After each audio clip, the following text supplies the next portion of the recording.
Aujourd'hui, nouvelles règles de base et nouveaux moments de bataille. Donc on est sur les règles de base numéro 11, le moment de bataille numéro 10, c'est le fascicule numéro 10. Donc on avance petit à petit comme convenu. Aujourd'hui dans les règles, les unités, les aptitudes, les armes, et en fait la gestion tout simplement de tout cela. Il faut bien comprendre, et on le voit déjà depuis quelques semaines, que dans AOS, toutes les unités ont leurs propres forces, leurs propres faiblesses, mais aussi leurs propres aptitudes. Et ça, c'est important à constater et à bien comprendre. Et tout est repris en fait dans nos chartes d'unités. Évidemment, certaines figurines, certains personnages ou certaines unités vont être plus fortes que d'autres parce qu'elles vont avoir certains pouvoirs, certaines capacités. Et c'est ça qui est repris donc dans nos chartes d'unités. Prenons l'exemple donc des Vindicteurs. Je vais vous donner les différents exemples qu'on nous a transmis dans le fascicule, bien évidemment.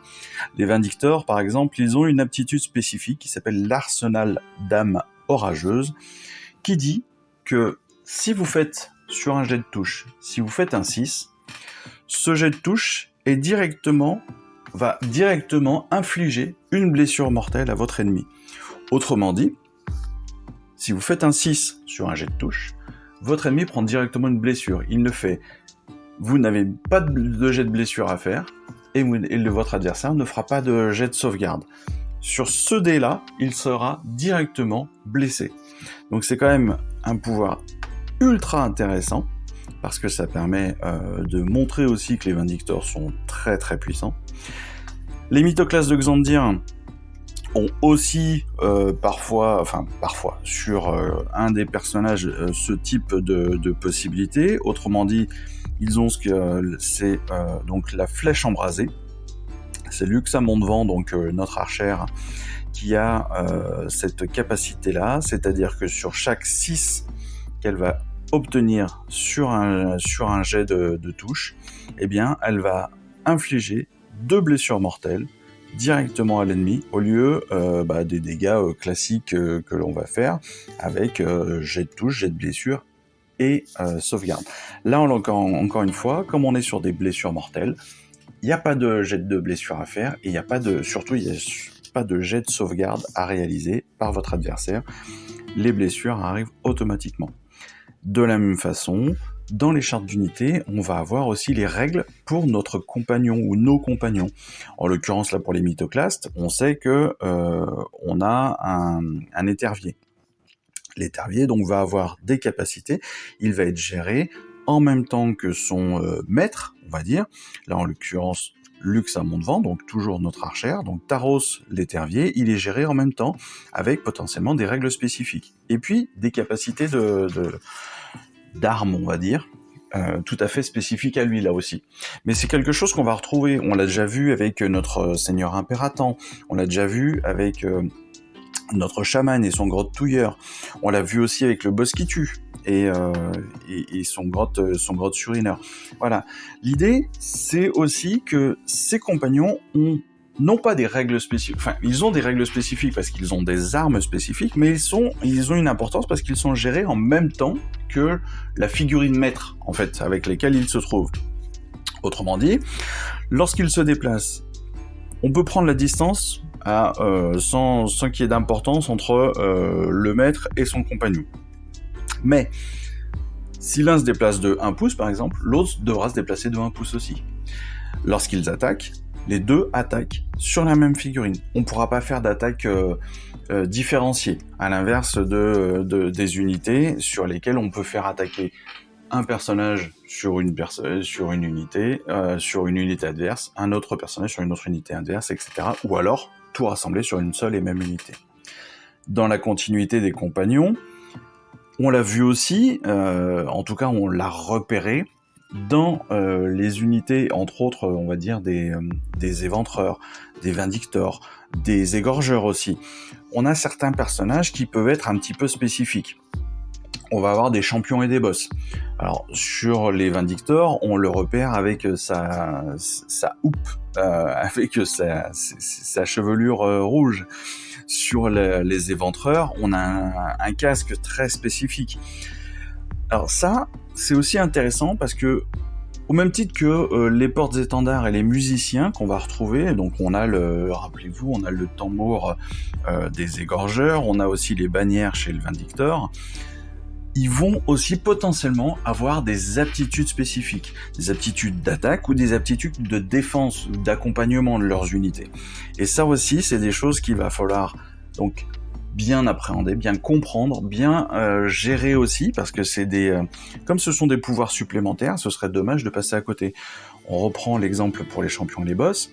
Le Vindictor Primus, donc la championne de l'unité des Vindictors, peut faire 3 attaques au lieu de 2. Le boss éventreur va lui aussi pouvoir faire 3 attaques au lieu de 2. Voilà, chacun va avoir...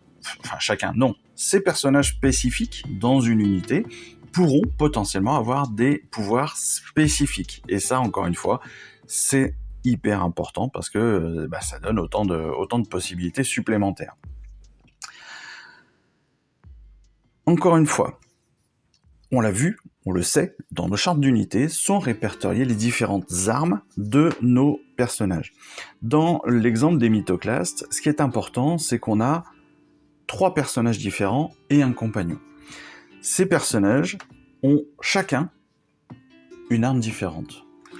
On n'est pas dans le cas d'une unité classique comme les égorgeurs ou les vindictors où tous ont plus ou moins la même arme, si on passe le côté boss ou champion à côté.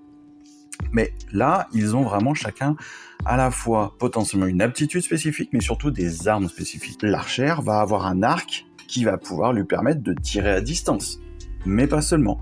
Elle va aussi avoir une arme de mêlée. Parce que techniquement, son arc va lui permettre de taper ses ennemis.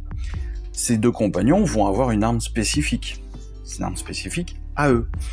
Le compagnon, l'étervier, donc le compagnon personnage, compagnon, va aussi avoir une attaque spécifique. Et tout cela va faire que on va pouvoir différencier aussi les attaques, en particulier dans ce type de cas et de ce type d'unité. C'est-à-dire que, étant donné qu'on a des armes multiples, on va faire les différentes attaques au fil de l'eau. C'est-à-dire que le premier personnage va attaquer, le deuxième personnage va attaquer, le troisième personnage va attaquer. Et à chaque fois, on va faire la résolution de l'attaque individuellement. Ce qui veut dire qu'on va diviser nos attaques. Et ça peut être aussi intéressant, parce que, à la différence, par exemple, d'une attaque multiple, entre guillemets, d'une attaque globale d'une unité de Stormcast, par exemple, de Vindictor, eh bien, on peut avoir 10 Vindictors qui vont attaquer la même unité. À l'inverse, les mythoclastes, s'ils sont en combat rapproché s'ils sont à proximité de 2 unités différentes, ils vont pouvoir le premier attaquer la première unité, le second attaquer la première unité, la troisième attaquer la deuxième unité, et le compagnon, pourquoi pas, attaquer la deuxième unité aussi. Si c'est parce qu'on rappelle, compagnon et son maître attaquent en même temps. En tout cas, la même cible. Et donc ça c'est aussi important, parce que justement, ça va pouvoir permettre de gérer différentes approches de l'attaque, différentes stratégies d'attaque, et tout ça va nous servir évidemment dans nos parties, et bien sûr, aujourd'hui, dans la partie test numéro 10, avec laquelle on se retrouve très très rapidement pour voir tout cela. Nanto le Gobelin Noob, aujourd'hui, nouveau moment de bataille, c'est la partie de test numéro 10, la maîtrise martiale.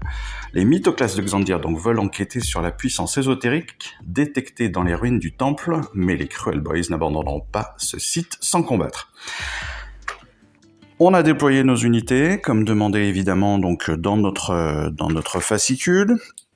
On retrouve donc 10 éventreurs, opposés, donc 10 éventreurs, 10 égorgeurs, et notre chaman avec son grotte-touilleur, opposé donc au mythoclaste de Xandir et à la chevaleresque Arcanum. On va utiliser quasiment toutes les règles qu'on en a pu découvrir dans les numéros précédents, donc jusque-là, pas de souci, tout va bien se passer.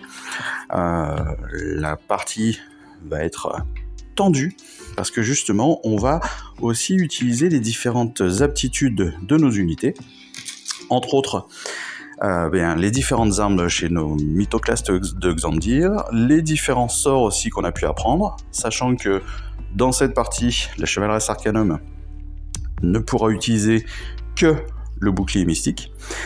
Le chaman, lui, le chaman vasomancien, lui ne pourra utiliser que le trait magique. On rappelle que le trait magique, c'est un sort d'attaque et que le bouclier mystique, c'est un sort de protection. Les éventreurs auront 2 aptitudes. Des armes croûtées de venin, c'est-à-dire que lorsqu'ils vont lancer un dé, faire un résultat de 6 à la touche, on aura blessure mortelle. Ils ont aussi un champion, donc on sait qu'il y a un boss dans l'unité. Ce boss aura donc 3 lancers de dés au lieu de 2, donc il a 3 attaques au lieu de 2. Les égorgeurs ont eux aussi un boss. Ce boss a lui aussi une attaque supplémentaire. Donc autrement dit, avec son couteau, il aura 3 attaques au lieu de 2. Ils ont aussi un musicien. Donc le musicien, évidemment, c'est le tambour, le tapageur. Ce tapageur, donc, il permet à l'unité de pouvoir courir et, dans le même tour, de pouvoir tirer. Alors qu'on sait que lorsqu'une unité court, logiquement, elle perd ses capacités, ses capacités de tir. Voilà. Et de tir et de charge, évidemment. Donc, voilà en gros. Autre point, c'est vrai, sur les mythoclastes. Donc évidemment, les 2 compagnons sont gérés comme une seule unité avec leur maître, bien évidemment. Mais sur les mythoclastes, on a une figurine avec un arc. Cet arc, lorsqu'il est utilisé en arme de projection, donc en arme à projectile, c'est l'arc fulgurivoque, on va appeler l'arc, ce sera plus simple. Lorsqu'elle va tirer à l'arc, cette figurine, donc, elle aussi, sur un 6, aura donc blessure mortelle, mais cette fois-ci 2 blessures mortelles, comme c'est énoncé dans sa charte d'unité. Voilà en gros les différentes caractéristiques de nos personnages. On débute cette bataille et cette nouvelle bataille par donc le tour des Stormcast, et on démarre évidemment par la phase de héros. Sur la phase de héros, on va avoir donc un lancer de la chevaleresque arcanum qui va tenter un sort de bouclier mystique qu'elle va essayer évidemment de prodiguer à l'unité de mythoclaste. Donc 2 dés, le but du jeu encore une fois, faire plus de 5, possibilité, donc elle fait 9, c'est parfait. Le chaman peut tenter de dissiper le sort avec là aussi un lancer de dés, 2 dés, si le chaman vasomancien fait plus de 9, il annule le sort. En l'occurrence, il fait 11, le sort est dissipé. La phase de héros se termine à ce niveau-là. On est maintenant sur la phase de mouvement. On va tenter donc, on va déplacer ce petit décor qui n'a pas d'utilité aujourd'hui. On va tenter donc de déplacer les mythoclastes. Ils vont se déplacer. Ils sont à 6, donc ils ont mythoclastes ont 5 de mouvement. Toutes nos unités d'ailleurs aujourd'hui ont 5 de mouvement. Là ils sont à 5,5, donc ils peuvent être à minima à 3 de leurs adversaires, donc ils vont très légèrement se déplacer pour ne pas dépasser justement ces 3. Toc. On peut aller à 4. Voilà. Et le dernier, il peut faire son mouvement de 5. Parfait. La chevaleresque arcanum, elle aussi va se déplacer. Elle est à 8 pouces en gros. 8 pouces, elle va pouvoir donc se déplacer de ses 5 pouces. Et elle se trouve toujours à 3 pouces de distance du premier ennemi. Pareil pour les mythoclastes. Ils sont à 3 pouces minimum de leur ennemi. On rappelle que pendant la phase de mouvement, on ne peut pas arriver à moins de 3 pouces de son ennemi. Tout simplement parce que derrière, il y a différentes phases qui vont permettre de se rapprocher. On arrive maintenant sur la phase de tir. Phase de tir, évidemment, on est avec l'arc de la mythoclaste, de notre personnage archère de l'unité mythoclaste. Elle a 3 attaques, une portée de 24 pouces techniquement, elle est sans aucun souci sur sa portée, hein, bien sûr. On peut le voir, hein, 24 pouces, ça fait 61 cm. Donc là, on est très très large. Elle a 3 attaques. Elle touche à 2, blesse à 3+. Elle a une modification de perforation de -2, donc c'est quand même très très important. Et elle prodigue 2 dégâts par blessure. Donc 3 attaques. Alors déjà, il n'a pas de touche mortelle. Elle touche à 2+, elle n'en touche qu'un seul. Elle blesse à 3. Donc elle fait bien une blessure. Les éventreurs ont une sauvegarde à 5, mais avec le modificateur de perforation de -2, il faudrait un 7 pour que l'éventreur soit sauvegardé. Ce n'est pas possible, donc un éventreur est retiré du jeu car elle a prodigué 2 blessures. Aucune autre unité n'a d'arme à projectile. On passe donc à la phase suivante. C'est la phase de charge. Pour la phase de charge, rappelons-le, on va avoir un lancer de 2 dés qui vont permettre potentiellement d'arriver jusqu'à une distance de charge. Donc là, ça devrait être assez facile, hein, parce qu'on n'est pas très très loin des 3 pouces, donc de toute façon. 7 pour la Chevaleresque Arcanum, donc tranquille. Hop, on va la mettre justement pile à 3 pouces, voilà, comme ça elle pourra se rapprocher après en phase de charge. 5 pour les... Hop, pour Xandir, toc, là ils vont pouvoir avancer de 2 ici maximum. Clac, clac et clac. Faudrait pas un petit peu plus en retrait, voilà, voilà. Voilà, phase de mouvement terminée pour les Stormcast. On est maintenant sur la phase de combat. Pour la phase de combat, évidemment, vous le savez maintenant, on a cet engagement qui est possible, donc on va pouvoir rapprocher les unités de 3 pouces pour les mettre en combat rapproché avec les unités adverses. On est donc maintenant en phase de combat. On va déterminer quelle est la première unité qui va attaquer.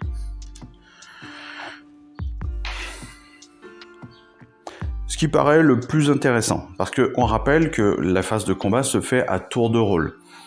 Les Stormcast commencent à attaquer, les Cruel Boys répondent, puis les Cruel Boys choisissent une de leurs unités, commencent à attaquer, et les Stormcast répondent. Là, ce qui me paraît le plus intelligent, ce serait que les Mythoclastes attaquent. Donc, la première, notre héroïne, entre guillemets, donc le Xandir, elle a 5 attaques. 5 attaques, touche à 3, blesse à 3, perforation de -1, et dégâts 2. Donc, elle touche à 3. Elle fait 5 touches. Elle blesse à 3. Elle fait 3 blessures. Elle a une perforation de -1. Donc 3 blessures, perforation de -1, ce qui veut dire que les éventreurs doivent faire un 6 pour se sauvegarder. Pas de 6, il y a donc 3 blessures. 3 blessures multipliées par 2 dégâts, ce qui nous fait 6 blessures. 6 blessures, ça veut dire que 3 personnages sont retirés du jeu. On est déjà sur une très belle attaque. Et c'est que la première qui attaque. Le Grand Marteau. Le Grand Marteau a 3 attaques, il touche à 3, blesse à 3, et attention, perforation de -3. S'il touche, il n'y a pas de sauvegarde possible. Il touche à 3, 3 touches, pardon, je vais changer de dé, c'est pas les bons. Il blesse à 3, il a donc 2 blessures. Je le disais, il a -3 de perforation, sachant que les éventreurs sont à 5+, 5+, les 3, ce qui devrait faire un jet de 8 sur un dé de 6, assez compliqué. Donc, de nouveau, 2 personnages sont retirés, car il fait 2 dégâts par touche, par blessure. On est, c'est ce que je vous disais, sur une très très belle attaque. L'archère maintenant. L'archère a 2 dés d'attaque à la mêlée, parce qu'en fait elle utilise son arc pour mettre des grands coups. 2 dés d'attaque, elle touche à 3, blesse à 4. elle touche à 3, elle fait une touche, elle blesse à 4, elle fait 1, elle ne touche pas, elle ne blesse pas. Son oiseau, pardon, son étervier, donc, l'étervier, lui, il a 3 attaques, il touche à 3, il blesse à 4, pas de perforation, et un dégât de 1. Donc il touche à 3, il ne touche aucun de ses jets, donc le tour s'arrête ici pour les mythoclastes de Xandir. C'est quand même un très beau tour, ils ont éliminé 6 personnages en l'espace d'un tour. Les éventreurs vont pouvoir, les égorgeurs, pardon, vont pouvoir maintenant attaquer, ou bien les 4 éventreurs vont pouvoir répondre.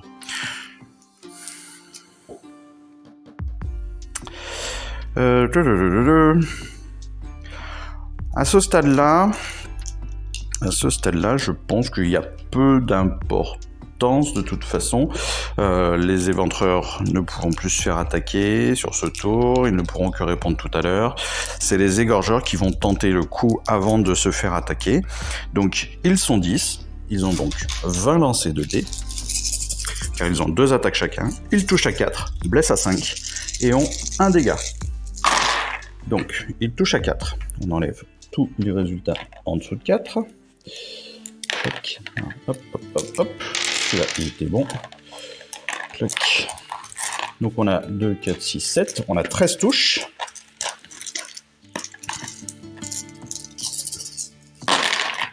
Et il blesse à 5. On a 1, 2, 3. On a que 3.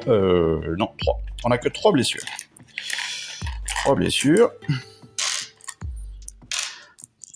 La chevalière Arcanum, elle sauvegarde à 3+.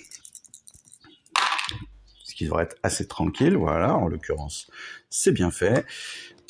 Elle sauvegarde les 3 blessures. C'est maintenant à elle de répliquer. Elle a elle aussi 3 attaques. 3+, 3+, moins 1. Donc 3+.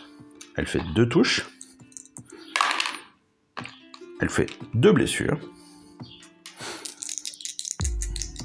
Elle a un coefficient de perforation de -1. Les égorgeurs ont une sauvegarde à 6+, ce qui veut dire qu'il leur faudrait 7 pour défendre. Ça n'est pas possible.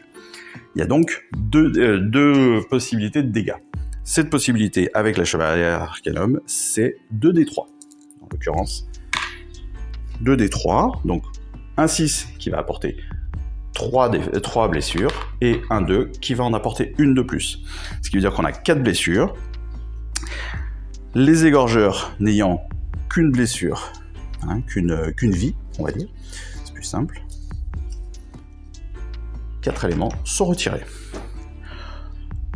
C'est la fin du tour des Stormcast. On passe au tour des Cruel Boys.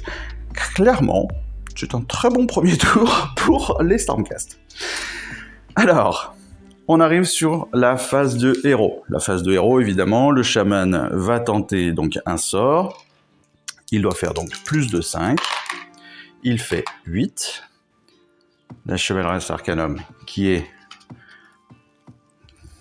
normalement à moins de 30 pouces, évidemment. Vous voyez, on est à 9. Donc, elle peut tenter de dissiper ce sort. Elle fait 3, elle ne le dissipe pas.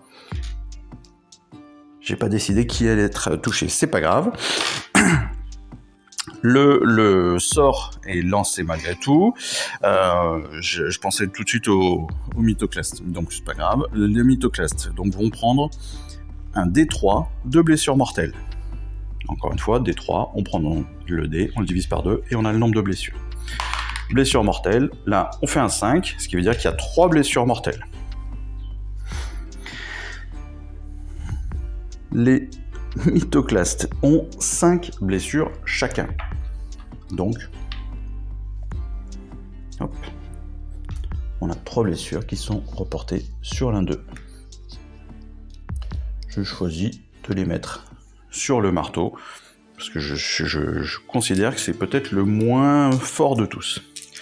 On est maintenant sur la phase de mouvement. Phase de mouvement, vous le voyez, ça va être très simple.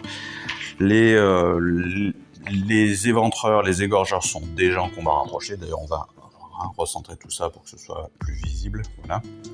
C'est pas exactement comme ça qu'on devrait faire, mais c'est pas grave. Nous, pour l'instant, on le fait comme ça. On pourrait évidemment déplacer notre chaman. Ceci étant, là, il est en plein milieu. Il permet de protéger un petit peu les deux et aussi surtout de pouvoir toucher les deux unités adverses. Donc, il ne bouge pas.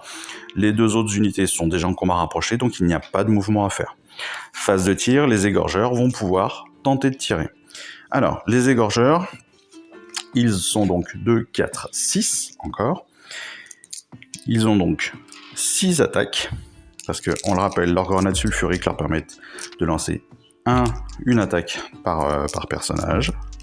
Ils touchent à 4, blessent à 3, ont un coffre de perf de -1 et font 1 dégât. Donc, ils touchent à 4.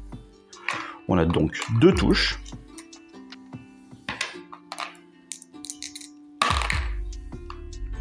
Ils blessent à 3.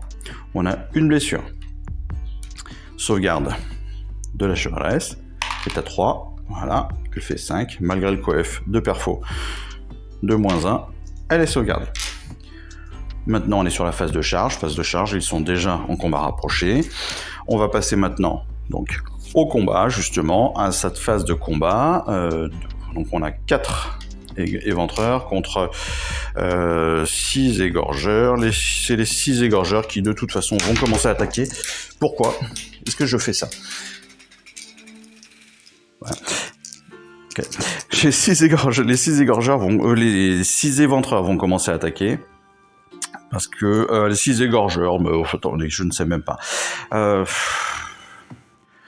Les unités de mythoclaste sont très très très très fortes. Elles sont vraiment très très fortes. Et je pense qu'elles vont vraiment dérouiller les éventreurs au prochain tour. Bon, c'est pas grave.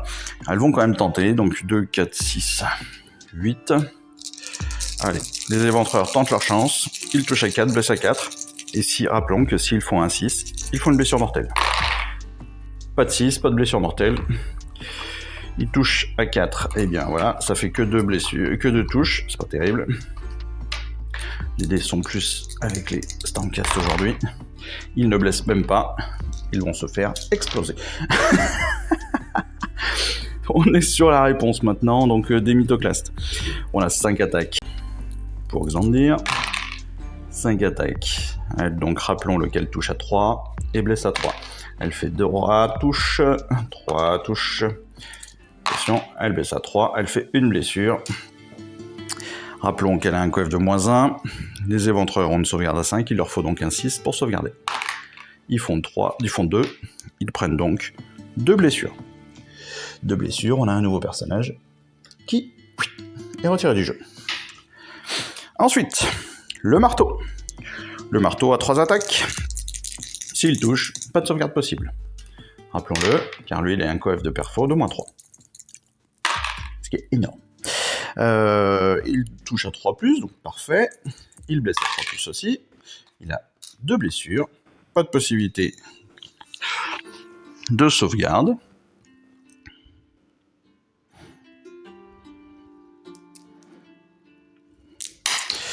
Pas de possibilité de sauvegarde. Non, pas de possibilité de sauvegarde. Donc on a, là encore, 2 blessures.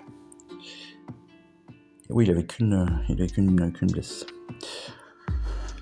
Hop. Ensuite, notre archère touche à 3, blesse à 4. Touche à 3, elle fait une touche. Blesse à 4, elle fait une blessure. Sauvegarde à 5+, ils font 4, une blessure. Le dernier, l'étervier, 3 attaques, touche à 3. Il touche 3 fois. Blesse à 4. Il blesse une fois. Ah, j'ai pas pris les bondés comme d'habitude. Sauvegarde à 5+. Pas de sauvegarde, une blessure. Notre boss éventreur se retrouve un peu seul. Ensuite, Bien, comme ce sont les éventreurs qui ont attaqué, c'est la chevaleresse Arcanum donc qui va prendre le lead cette fois-ci. Donc elle a 3 attaques, touche à 3, elle fait une touche, blesse à 3, elle fait une blessure.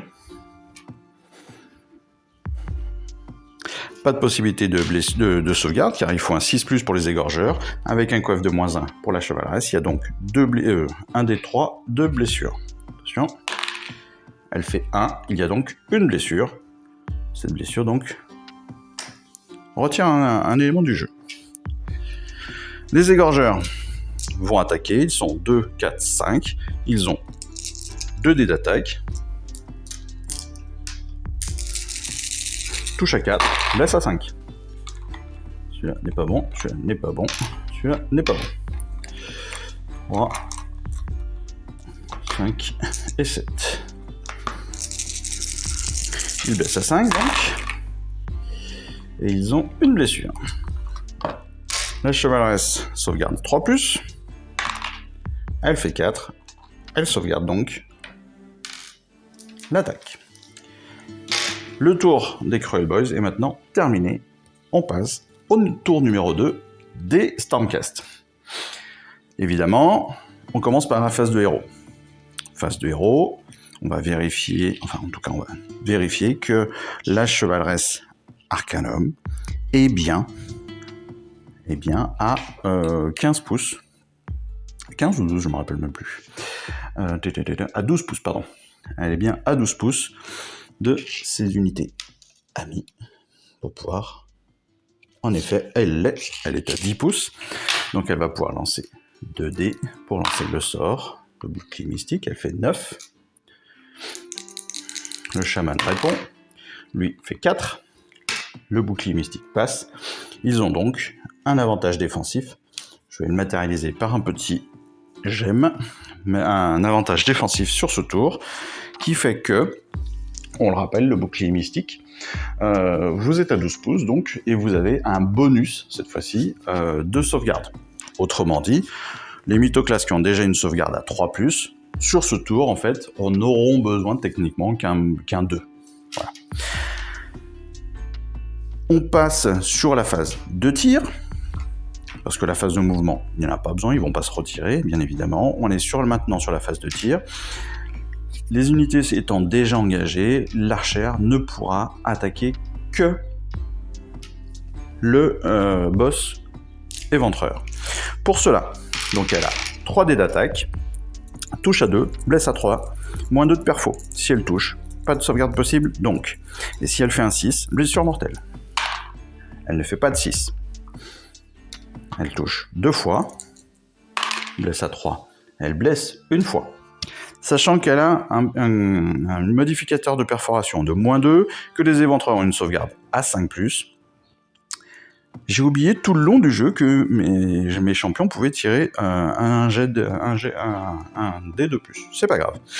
Ça aurait pas fait la grande différence, je pense. Donc, la sauvegarde dans ce cas-là n'est pas possible. Les 2 blessures arrivent automatiquement sur notre boss éventreur. Il est donc retiré du jeu. Et l'unité donc d'éventreur est totalement exterminée. On est maintenant sur la phase de charge. Il n'y a pas de charge à faire. Il y a potentiellement une charge à faire. Bien sûr, vu qu'on était sur la phase de tir. Sur la phase de charge, nos mythoclastes pourraient potentiellement aller directement. Et oui, ils ont tout à fait la capacité. Ils vont tenter donc une phase de charge. Lancer de 2 dés de 6 pour aller jusqu'à 12. S'ils réussissent la charge, ils font 12. Ils réussissent leur charge, donc en l'occurrence, ils vont pouvoir se rapprocher jusqu'à 3 pouces de l'unité ennemie. Le maximum là, il est à 10. Donc, hop, c'est... Clac. Ici. Ici. Ici. Et ici.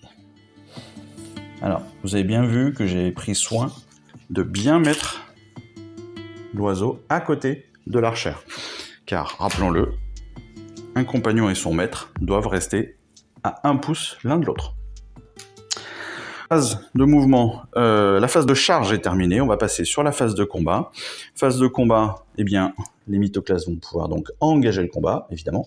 Donc, ils vont se rapprocher des C3 pouces. On laisse tout cela. La chevaleresque Arcanum est déjà en combat. Donc, le plus intéressant, je pense, pour les Stormcast, c'est directement d'attaquer. Vu l'efficacité des égorgeurs, c'est directement d'attaquer le chaman. D'autant plus que la puissance de feu est hyper intéressante. Donc, Xandir avec son spat va attaquer à la 5D. Touche à 3, blesse à 3. Elle fait 2 touches. Blesse à 3. Pas de blessure. Tant mieux pour le chaman. Le grand marteau. 3 attaques. Touche 3, blesse 3. Touche à 3. 3 blessures. 3 touches, pardon. Blesse à 3. 2 blessures.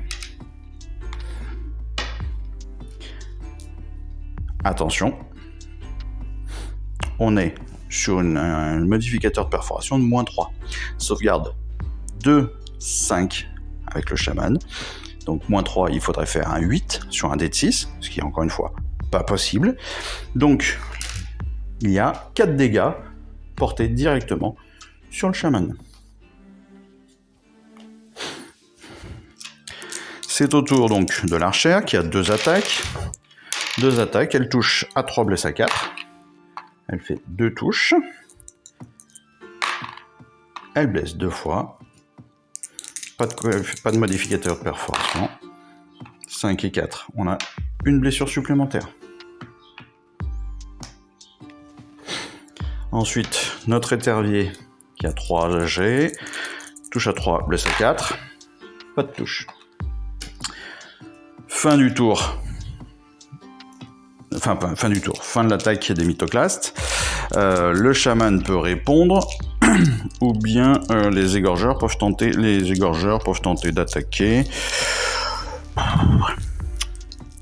C'est tellement bien parti que je ne sais même plus quoi faire. Je pense que le mieux, c'est que ce soit les égorgeurs qui attaquent cette fois-ci. Ils sont 5, ils ont 10 dés d'attaque. 2, 4, 5, 4 et 5. 10 dés d'attaque. Ils touchent à 4. Donc, touche. Voilà. Ils ont 8 touches.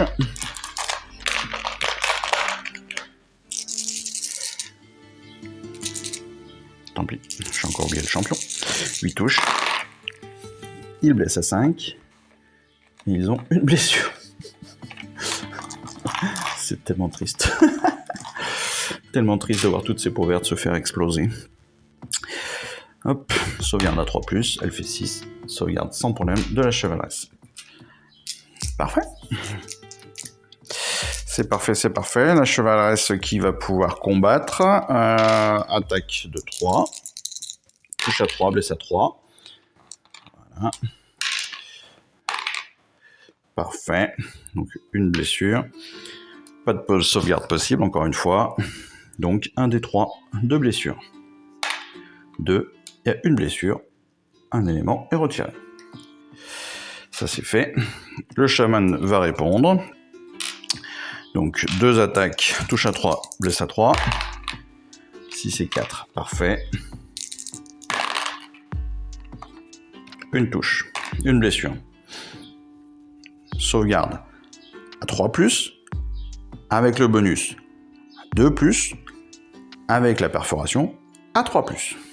Donc sauvegarde à 3+. Ils font 5, la sauvegarde est bonne. Le touilleur répond aussi.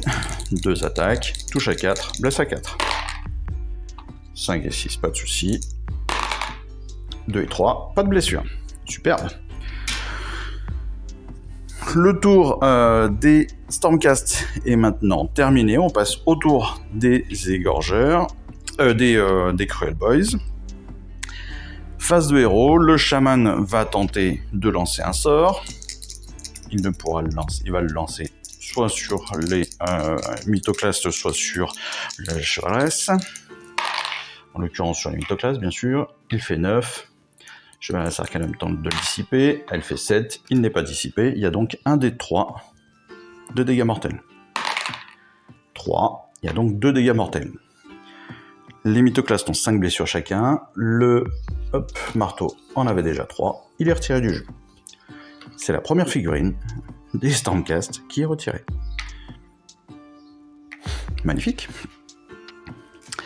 On est en phase de mouvement. Le mouvement ne se fera pas.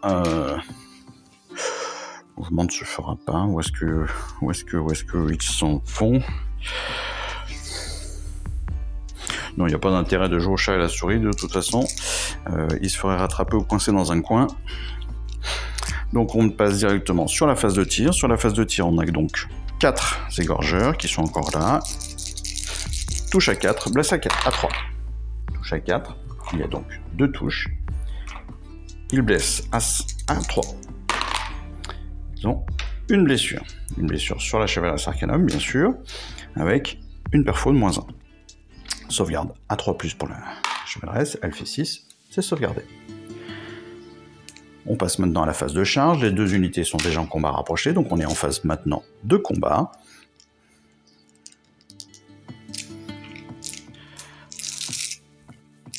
On a nos 8 égorgeurs qui vont tenter de taper tout de suite, hein, après tout, on est plus à ça près. La chamane n'ayant plus qu'un point de vie, il y a peu de chances qu'il fasse assez de dégâts.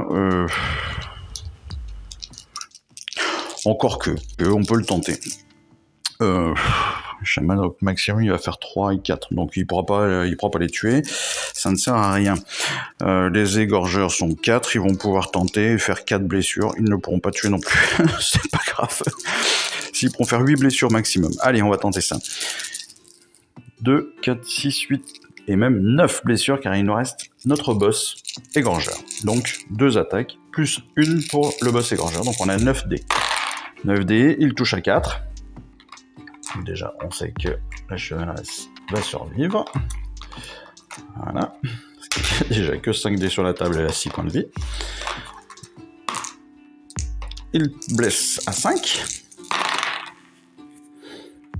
Ils font 3 blessures, c'est bien. Chevaleresque arcanum, donc sauvegarde à 3+. Et elle en sauvegarde 2. Clac.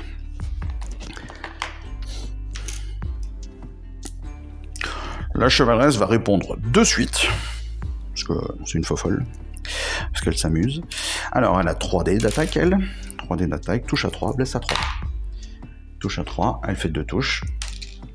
Blesse à 3. Elle fait 2 blessures. 2 blessures, -1 de perforation, évidemment. Pas de sauvegarde possible car les égorgeurs sont à 6 en sauvegarde. Donc, 2 des 3, 2 blessures. Un 5 qui amène 3 blessures, un 3 qui amène 2 blessures, donc 3 plus 2, 5 blessures. Hop. Tous les égorgeurs viennent de disparaître. Ensuite, les mythoclastes restants vont attaquer le chaman. Il lui reste un seul point de vie. Xandir attaque donc avec ses 5 dés. Elle touche à 3, blesse à 3. Touche à 3, elle fait 3 touches. Elle blesse à 3. Elle fait une blessure. Elle a un coffre de perfo de -1. Le chaman fait une sauvegarde à 5+, donc il doit être à 6. Il fait 4. Il prend 2 blessures, ce qui l'emmène à 7 blessures. Hop, toc. Voilà, 7 blessures. Il est retiré du jeu. Les Stormcast gagnent la partie.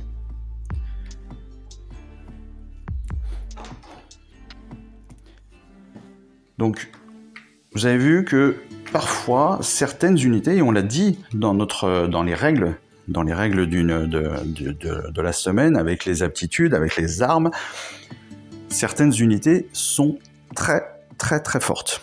En l'occurrence, on l'a vu, les mythoclastes de Xandir, là, ont vraiment une force de frappe énorme. La chevaleresque arcanum ne se laisse pas compter, mais on a vraiment un très très gros coup possible avec les mythoclastes. Les armes sont très très puissantes, le marteau avec un coefficient de perforation de -3, c'est juste énorme. Les touches et les blessures sont beaucoup plus faciles avec des 3+, ou des 2+, même sur l'arc Fulgurivoque. Voilà, donc on est vraiment... tous ces éléments-là ont vraiment une importance.